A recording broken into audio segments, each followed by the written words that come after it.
Howdy, folks. I'm fixing to tell y'all about Texas, nicknamed the Lone Star State. I'm particularly fond of these. I pulled them out of a place on Midgard called Texas.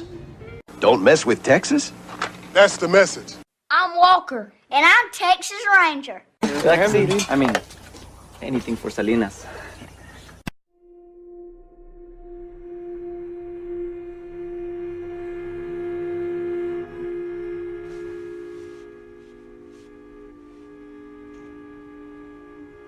Welcome to this week's episode of Texas Slang for Crazy. This week we're discussing the Candy Lady of Terrell, Texas. The Candy Lady of Terrell, Texas, like all good urban legends, is a mixture of fact and fiction. In this case, however, there are multiple versions of the legend. Like the Midget Mansion, there may be more fiction in this story, including quite a few areas cited as fact, but with no real backup. Kids don't necessarily have the best survival instincts, especially when it comes to a new friend and candy. For about 10 years at the start of the 1900s, so the story goes, children in town randomly disappeared. There were no clues and the fear was real. After the body of a child was found in a field, many children in town came forward with a confession to their parents. The children in town admitted that someone had left them caramels on their windowsill with a note that said, "Come play with me." For some children, the promise of the combination was too strong. It was also said that a nearby farmer found a series of candy wrappers in a field, each filled with a child's tooth. A woman named Clara Crane is the one who gets most of the blame in this legend, though there's no real solid evidence to connect her to the story at all. Clara was married to her husband when she was very young, and the light of her life became her daughter. Sadly, Miss Crane lost her 5-year-old daughter Marcella to a horrible accident. She blamed her husband, Leonard Gilbert Crane, for the daughter's passing. In 1895, she was accused of poisoning her alcoholic husband as revenge. She was said to have laced some caramels with a poison that killed him. During her trial, Clara pled grief or insanity as the reason for her crime. Instead of going to jail for murder, she was placed in the North Texas Lunatic Asylum.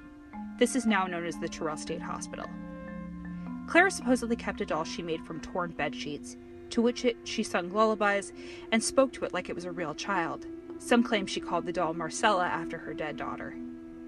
Said to be sweet and soft-spoken, and Clara Crane was considered to be a model patient when overcrowding became a really big problem at the hospital, and she was released. There is a letter rumored to be to her sister Aggie. In the letter it reads, "I am elated. I have been informed by Dr. Matthews that Marcy and I will be returning home in less than 3 weeks. As you can imagine, Marcy can barely contain her excitement. Every night she asks, 'Is tomorrow the day when we will go home, Mother?' Very soon I will be able to tell her yes. Our stay has been somewhat of a trial, though I have been very grateful to the good doctor and his staff and their dedication to our treatment and recovery. Leonard's death had put us in such a severe state of melancholy that I feared we would never escape it. These past few years have been more difficult than any in my life, and my dear Marcella, after all that she has had to endure, has become my strength, my flame of hope. I must be honest with you, sister. Upon our arrival here, I carried a hatred in my heart for Justice Saunders and Counselor McCarty, but I have come to realize that perhaps they were men through whom the Lord's hand has been at work in placing us where we could grow beyond the tragedy.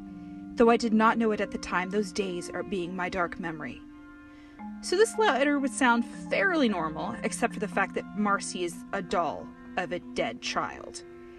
It is said that shortly after Clara was released, children began to disappear, and candy with a note in it was found in the windows. So is Clara Crane real? Pretty much everything I've found has been in reference to a news article that may or may not be real, and almost all of the information circles back on itself. Still, it's a pretty fun story. Happy Halloween from Texas Slang for Crazy. You can find us on Facebook at Texas Slang for Crazy, Instagram at TX Slang for Crazy, in which I'll include a picture of Miss Crane, and our website txslangforcrazy.com. Thanks for listening. Don't forget to rate and subscribe.